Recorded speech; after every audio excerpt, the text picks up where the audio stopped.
పుల్వామా దాడి తర్వాత జమ్మూ కాశ్మీర్ లోయలో జరిగిన అతిపెద్ద దాడి ఇది. జమ్మూ కాశ్మీర్లోని అనంతనాగ్ జిల్లాలోని పహల్గామ్లో జరిగిన ఉగ్రవాద దాడిలో 2 విదేశీయులతో సహా 28 మంది పర్యాటకులు మరణించారు. అనేక మంది గాయపడ్డారు. మతోన్మాదులు కరాల నృత్యం చేసిన ఆ రోజు చరిత్రలో దుర్దినం. భరతనారి సింధూరానికి హాని కలిగించే ఎవరినైనా ఏ దేశంనైనా మట్టు పెట్టాల్సిందే, బుద్ధి చెప్పాల్సిందే. ఆ రోజు జరిగిన మారణకాండ, తదుపరి పరిణామాలు మీ కళ్ళ ముందు ఉంచుతూ అణువణువున దేశభక్తిని ఉప్పొంగించేలా చేయడమే మా ఆకాంక్ష, ఓ చిన్ని ప్రయత్నం.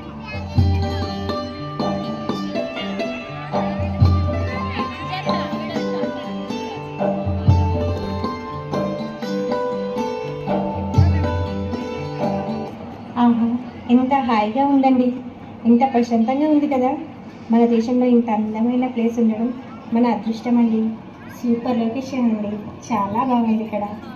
అవును, ఇలాంటి ప్రదేశాలు మన మనసుకు ప్రశాంతతనిస్తాయి.